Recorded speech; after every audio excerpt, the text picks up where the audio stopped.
Okay, ladies and gentlemen, the first one up for the arena today. And an amazing story, a Melbourne boy made good and made very, very good. Adir Shiffman is the Executive Chairman of Catapult Sports. And we're very lucky to have Adir with us today because when you have a look at what he's done, Catapult is homegrown and it has become an international success story in wearable athlete analytics for elite sport. In 2015, last year, it was rated the 12th most innovative company on earth by Fast Company magazine in both big data and fitness. 12th best in the world. Amazing stuff. And Adir has just completed 2 acquisitions in the past 10 days. Jeez, you've had a busy fortnight, mate. To the amount of over $80 million. You've had a lucrative fortnight. So it's an exciting time for Adir and Catapult. Welcome, Mr. Adir Shiffman. All right, so thanks for coming along to the session. So what I want to tell you a little bit about is where we see wearables going, how it's evolving globally. I think Catapult is like an interesting proxy for the way that the wearables industry and probably sports tech is evolving globally in general. So I'm going to talk to you a little bit about that. You know, everyone always talks about Australia, but Australians especially always talk about Australia being special. And we like to kind of make ourselves feel good about that. And you know, sometimes it's true, sometimes maybe they're just a little bit special, but actually in sports tech we're very special. There's no doubt when I spend most of my life basically travelling around the world to the US, to Europe, to Asia, attending conferences or talking to leagues, talking to teams. There is no doubt that where the cutting edge exists in sports tech is in Australia. It's especially true in sports science. And there are reasons for that. And basically the fundamental reason why sports science is so prominent in Australia is that, you know, when we won no gold medals in the Montreal Olympics, it was, you know, this national tragedy basically for not winning any gold medals, and Prime Ministers need to keep getting re-elected, and you cannot get re-elected winning no gold medals at an Olympic Games being an Australian Prime Minister. So they established the Australian Institute of Sport. And you know, the differentiator of the AIS compared to all of the other various things that were going on around the world at the time is the AIS decided to use sports science as their competitive differentiator in trying to improve the performance of Australian athletes. And sitting side by side with that with the passage of time was this idea that if we could get micro sensors and somehow turn them into a device that measured the performance of athletes whilst they were actually performing their tasks. So you didn't need to take a swimmer out of the pool and put them on a treadmill. You could leave them in the pool, or you could leave a runner on the track, and you could measure them in situ whilst they were performing their activities. You could understand the way they were performing, and you could help them take various steps to reduce injury and improve performance. That would assist in the competitive differentiation of sports science. And that is pretty much the way in which the world has played out since then. So Australia definitely is unique, and you know so back in 2013, Catapult was a business that was raising capital, and we were struggling to raise money at a $10 million valuation, frankly. No VCs were interested. Actually, what everyone said to us was, we don't believe that there's an Australian business that is going to become a world leader in this kind of technology globally. Either people didn't believe that elite athletes were really going to embrace this technology, which is like, you know, a terrible call, or they thought that an Australian company was not going to be able to beat US companies in a technology space. So that was the beginning of 2014. We finally closed that round of funding. And if you fast forward through to, you know, July 2016, so now we're a $650 million business, listed on the Australian Stock Exchange, and we just completed 2 acquisitions of an American and a European company for around 100 million Australian dollars. So, you know, that is a pretty good proxy for the way that sports technology and wearables has developed over the last 2 or 3 years, and also it speaks to the dominant role that Australia can play in this space. So let me tell you a bit about wearables and how we see the universe of wearables playing out, because there is a lot of buzz around wearables. You know, Fitbit sold 8 million devices in the last quarter, which is an impressive number. You know, but that category, we do not see that as the same category that elite sport plays in. So if you look at players like Fitbit, like Jawbone, etc., what you see in those players is, you know, activity tracking, which is targeting a particular part of the market, which, you know, we would describe as a solution desperately in search of a problem. And that is why you see the yield curve of using things like Fitbit kind of, and not Fitbit specifically, but those activity trackers in general, they kind of fall off a cliff after 30 days. And they definitely do not look good after 6 months. And the reason is because there is no desperate need that is effectively being fulfilled at the moment by activity trackers. And everyone is desperately searching for that need and to try and fulfill that need. The elite end of the market is completely different. So if you look at Australia, where the penetration of elite wearables is higher than anywhere else in the world, so every AFL team uses Catapult, every NRL team uses Catapult, every Australian rugby team uses Catapult, the cricket team uses Catapult, etc., etc. That is a unique situation globally. The fact that it's used in-game regularly in places like the AFL is relatively unique globally. And if you look at the way this is used, it's pretty much been pioneered by Australians and Australian sports scientists. And this is a technology that is capturing 1,000 data points every second on every player. So you can imagine the volume of data that's being captured. And that data is being, processed in real time on the device. It's being sent to the sidelines during games. And that data is being used to help teams manage their injuries, so reduce soft tissue injuries. It's very effective for reducing soft tissue injuries. It's being used to improve the performance of players, especially to manage their careers over time. It's being used increasingly to make tactical decisions during the games themselves. So, the difference fundamentally is that at the elite level, if you talk to any teams that are using wearables at the elite level, they will tell you that this is a fundamental part of their day-to-day operations and they could not operate effectively without it. And so, that is the core differentiator. So when you look at the wearables landscape, and you look at one end, you have these consumer activity trackers, and the other end, elite wearables. The question is, how are elite wearables going to evolve? And how is that elite wearable going to come down to the consumer level in a way that actually satisfies a need or solves a problem that maybe the less professional athlete, what we call the prosumer, the problems that they actually have? So let me tell you where we see wearables going at the elite level first. So there is no doubt around the world that wearables will appear in-game so I think they'll appear in all sports within 5 years, and I think maybe it will be within 3 years. So FIFA made a ruling last year that said you can wear our kind of devices in-game. There are restrictions to what you can do in-game. American leagues are kind of interesting. So the NFL is kind of using a media-only device in-game, so it doesn't have the kind of player welfare and those types of applications built into it.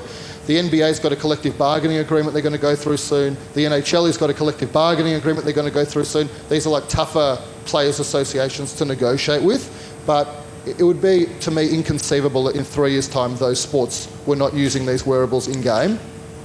But the way in which these wearables are going to be used in-game will be different to the way they're being used in-game today, and this will be the fundamental difference. So what leagues are very interested in, and broadcasters, is media applications and fan engagement applications. So how can you take the data that is collected in-game and use it to tell stories during the game? And to take people that are not interested in the sport or are not fans at the moment and make the sport easier for them to understand, and to take hardcore fans of the game and give them more information and more richness to the experience. And the best example of the former, which is getting people that were not fans of the game to become fans. So I'm going to tell you a tech, and you're going to tell me it's not a tech, and maybe I'll semi-agree with you. So I don't know if you watch American football, but it's a funny game. Basically, you've got to get the ball 10 yards, which is a strange concept. And so the funny thing about American football is, so I don't know if you know how they measure whether you got the ball 10 yards, but basically they literally get a chain on the sidelines, and there's a 10-yard chain, and they put the chain at the starting point, and they see whether the ball got past the end of the chain. And so that's not the tech I'm talking about. And people that were watching the game on TV, they kind of didn't really know where the first down line was, where you're supposed to get to get to in order to get 10 yards.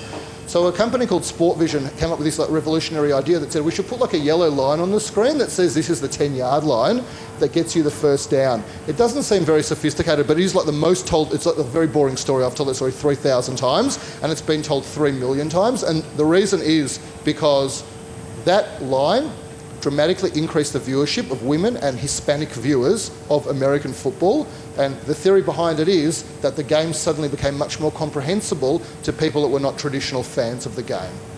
And so if you think about the richness of the data that's been captured by wearables, and you think about what kind of stories we could tell using that kind of data, to me, again, looking back today in 2000, if we're sitting in 2020 and we look back on 2016, and if we look at the kind of experience that that fans are getting when they're watching sport, whether it's in stadium or on screen, we will be shocked that all of these things that we have in 2020, from the richness of this data, we were not getting those in 2016. But in order to get that, so in order to fulfill everyone's needs, there's a bit of a technological hurdle you need to get over. And the reason I say that with wearables is, so teams need to continue to gather information that assists them in improving player welfare, making tactical decisions, increasing performance, feeding into their broader data set, making interchange decisions in sport where that's material, so AFL,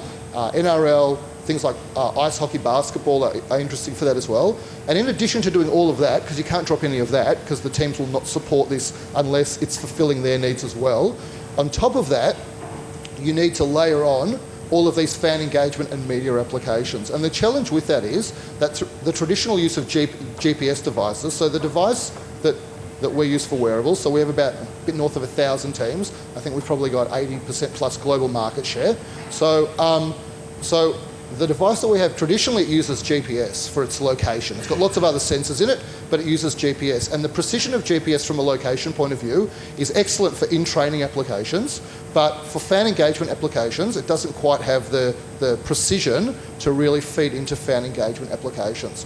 So what we kind of needed to do, and we started this project, 2.5 years ago, is to develop a technology that had everything that teams needed, as I described, but also had a high degree of precision and could deliver all the fan engagement applications, and also was smaller, so it would be, reduction in size is something that all leagues always talk about.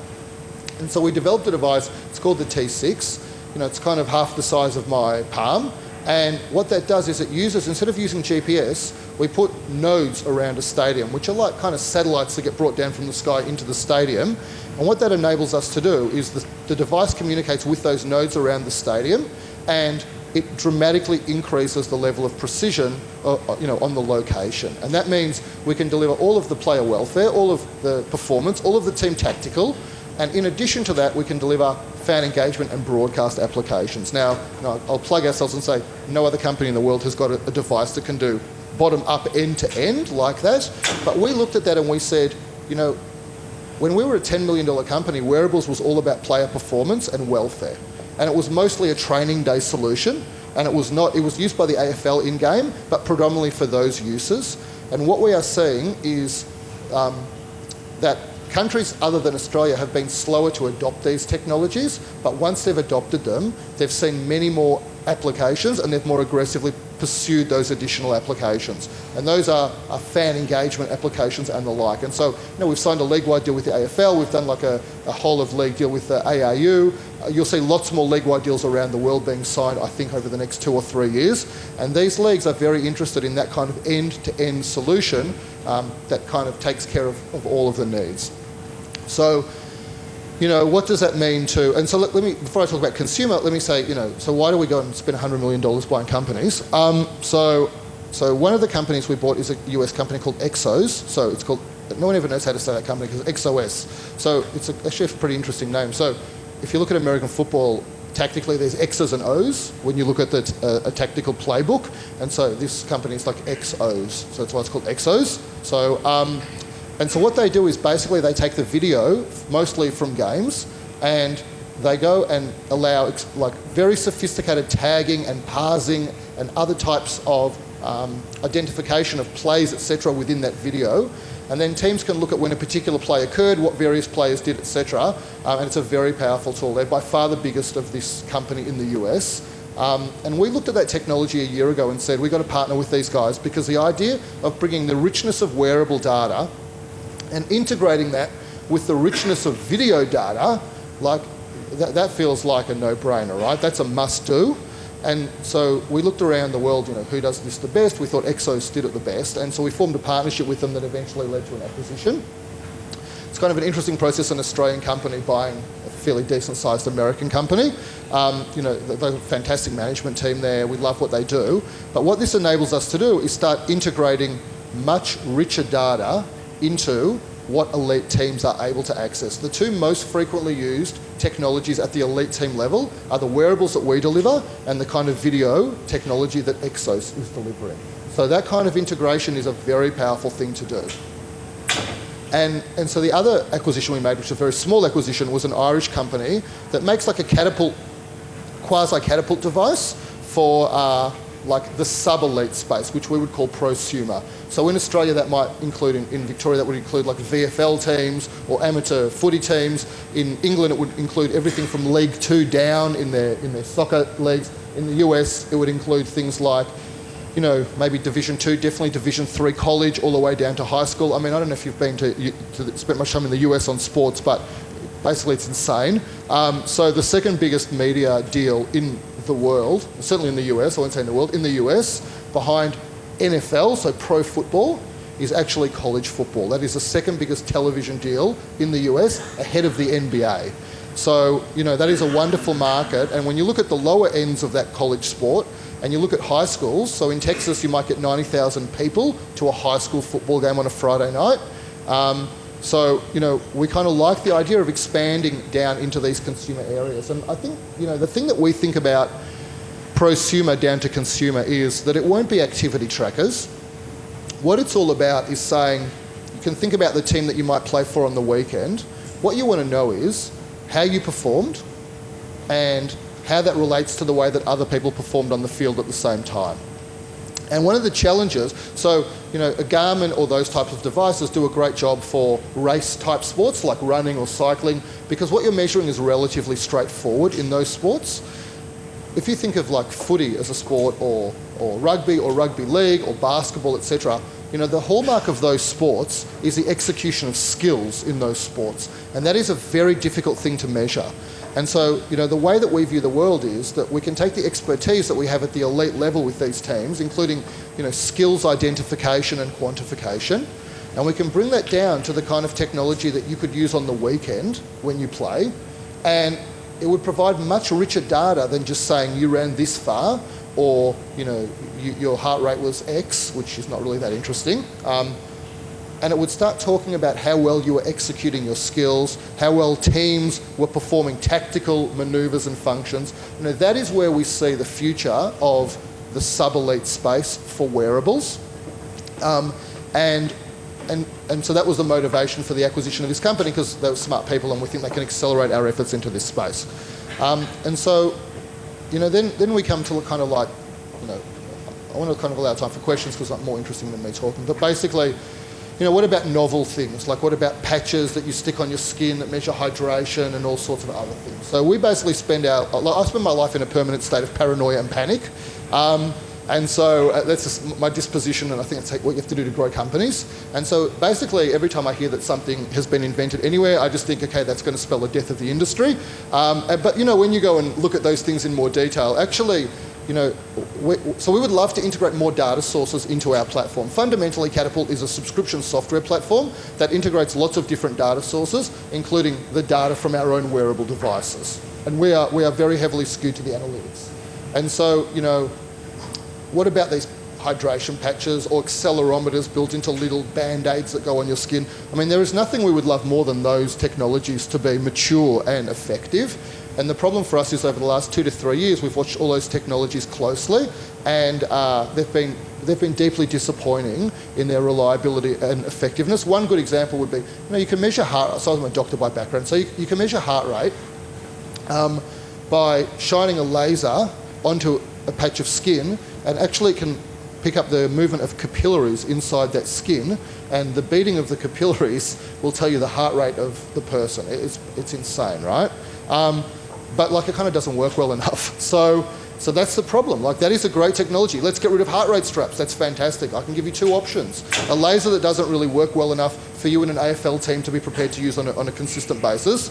I can give you a pulse oximeter that goes on the end of your finger, and that will measure your O2 saturation as well as your pulse, but might get in the way when you're trying to handle the ball. So you're not going to wear that. And so the challenge really is, that we're running into some technological limitations of some stuff that can be done. And then the other limitation is, what are athletes prepared to do and what are you prepared to ask athletes to do? And it's no secret that there's a little bit more scrutiny on what you ask athletes to do now than there might have been 5 years ago. And so we can get athletes to swallow pills and they can have core temperature sensors in them, and we can have a sensor that picks up the core temperature, but the question is, do you want athletes to be doing that, and what's the material benefit that delivers, and where's the line that you want to draw in terms of what athletes do? So the way you should think about wearables is a combination of what is possible, what you actually want to be doing, what are going to be the applications of this technology. And I said to you, where it was 3 years ago, a training application predominantly using GPS and some sensors, that is not the future of wearables. The future of wearables is an end-to-end solution for practice and game day that includes lots of other streams of data, especially video analytics. And then the last question for us is, how is this going to play out in the consumer space and the prosumer space? Because, the elite space is pretty enormous. Like I said to you, we think we've got well more than 50%, maybe 80% of the global market of elite wearables, but that market is only 10% penetrated, if that. So there's lots of growth in the elite market, but the sub-elite market is at least 10 times the size of that elite market. And so the question is, how do you take the appropriate technology down to the sub-elite space so you want to wear it on weekends, and when you get home you say, this gave me interesting information, but also changed the way that I train and changed the way that I perform. That is the challenge, and that is what activity trackers are not doing. So, I've got no idea how long I've spoken for. That is kind of a bit of a background on wearables. I find it much more interesting to take questions if you've got questions, because, how are you going to make this data available to broadcasters? Are you going to create some sort of plug-in? Have you got an idea about how you would illustrate that in a graphics format? That's a good question. So, how do we actually bring the fan engagement and broadcast application layer to our technology effectively is how I would take that question. So that's a good question. So we should draw kind of a line between broadcast and in-stadium, because they are two sides of the same coin, but they serve quite different needs. So it's no secret around the world that as the quality of broadcast gets better and better, it gets harder to get fans into stadiums. And so the trick is to try and use some of this data and create applications that give fans a unique experience in stadium that will have them turn up, because quite simply they can't get that experience through a broadcast environment. And then to have a richness to broadcast, which probably is not just on primary screen, probably it's also a second screen experience. And most of the second screen experiences today, let's be honest, they're basically showing you stats or event data whilst you're watching the game, so it's somewhat uncompelling. So, the technology answer to the question is that actually we already have a media portal, which is kind of a layer of technology that sucks up the right data and makes it available to media. And there's lots of sophistication in graphics that exists around the world. Lots of companies that do really fantastic things in terms of producing graphics for broadcast. We tend to partner with those companies and to work with them and work with the broadcasters. The relationships that we have with leagues are collaborative relationships. So, like everyone says that, but so what do I mean by that? When it comes to game day and broadcast applications, actually the nature of the partnership we have with leagues is a revenue sharing relationship with leagues. So it's in both of our interests to be able to create these kind of applications and to take them to fans. And I'll give you an example of some of the interesting applications that exist, that we've pushed out of the broadcast on a pilot basis. So, in American football, I'm just use that as an example, you can go and you can say, show me all of the routes that a particular wide receiver has run today, and normalise those routes from a single point, and then make the lines colour-coded based on the velocity that wide receiver had at different points along those routes. And what you start understanding then is the particular tactic that the team has employed with respect to that wide receiver, and lots more of those kind of applications. The trick to media is very simple. I can bore you very quickly with my data.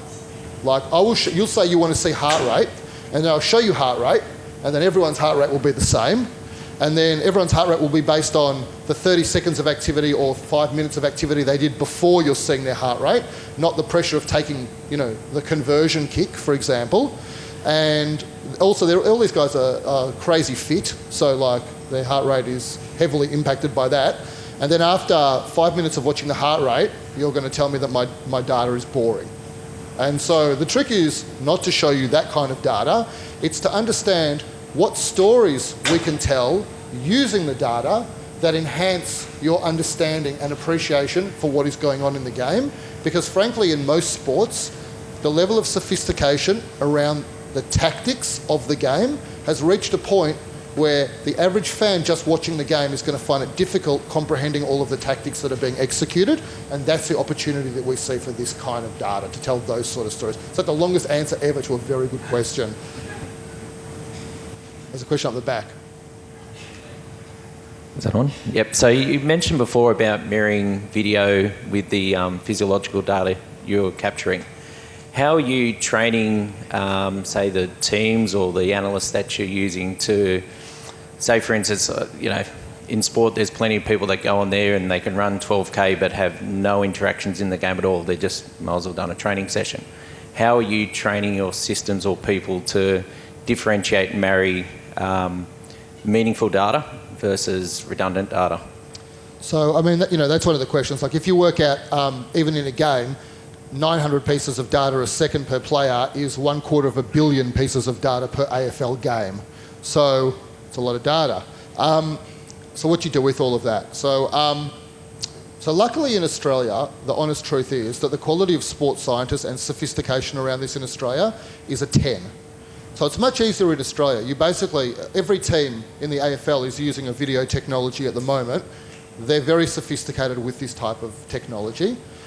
But around the world, we don't have that level of sophistication. Actually, there's a lot of Australian accents floating around Europe and the US doing this type of thing. So if you're a sports scientist, go on a great holiday and work for a US team. I mean, you're in high demand. The trick is to understand, to start small with data and to understand what is it that is going to shape decision making. And so when it comes to video, mostly the marrying of video and wearable data is about tactical execution predominantly. And so what you want to see is, show me when a particular tactic was executed. Let's look at the video and see how well the tactic was executed and what the different players were doing, or how frequently that particular tactic occurred in the game. And now let's understand the key players and what were they doing from, let's say, a biometric perspective when that occurred. And so, for example, we might see a tactic that you might call a second effort in AFL. I'll use AFL talk. So a second effort feels like a very subjective thing, but it's not subjective. What it is like a high exertion activity during like anaerobic metabolism. Okay, let's call it that. Yeah, it's much less sexy than a second effort. And so what you want to know is, let's identify the second effort on the video, and then let's have a look biometrically at which players were able to perform sufficiently highly whilst in anaerobic metabolism to execute that second effort effectively. And that would be a great, and then you would train those athletes. Let's say you found a deficiency or a strength, that would shape your training as well as your execution of those tactics in game. That is an example of marrying biometric or wearable data with video data. The trick is to keep it small and focused. A fantastic answer there, Adir. I reckon we've got time for one more question with Adir Shiffman and this man here. So what's your name and your question for Adir? G'day. My sister competed at the last Olympics in judo, and I'm wondering, with martial arts and that type of sport, this technology, one was to land on their back, even with a lot of the videos that I'm seeing on the screen, is there any sort of ramifications to that? Have there been any issues with the device, and can it be used in martial arts? Yeah, so that's a good question. So congratulations to your sister for going to the Olympics. That's fantastic. So the way I can answer, the question about injury is this. We work in about 36 countries, in about 36 sports, with around 1,000 teams, ballpark. There's never been a single injury attributed to this technology at all. It's used in rugby. I don't know if any of you have played rugby. Like, that is a brutal sport, high impact, etc. AFL, no injuries ever in any sport. I mean, it can be used in any sport. So can it be used in martial arts? Yes. Like UFC always asks us whether we can use this because they would love it for brawl. They just want to see how hard you get kicked in the head, basically, right? So we don't do that. But basically, it is used for single like solo sports as well. So there are tennis players that use this technology. Andy Murray is the best known of the tennis players that uses Catapult. There are golfers that use this technology, and what they're using it for mostly. So if you play golf, which I commiserate with you if you play golf. So basically, the best golfers in the world are able to execute skills with kind of biological precision. So every swing that they take on a 3-iron biomechanically should be the same as every previous swing they took on a 3-iron, and that is the way in which this technology, for example, is heavily used in a sport like golf. But yes, definitely we would see applications across pretty much every one of these types of sports around the world. Excellent question and excellent answer. Ladies and gentlemen, a massive round of applause for Adir Shiffman. Very enlightening stuff.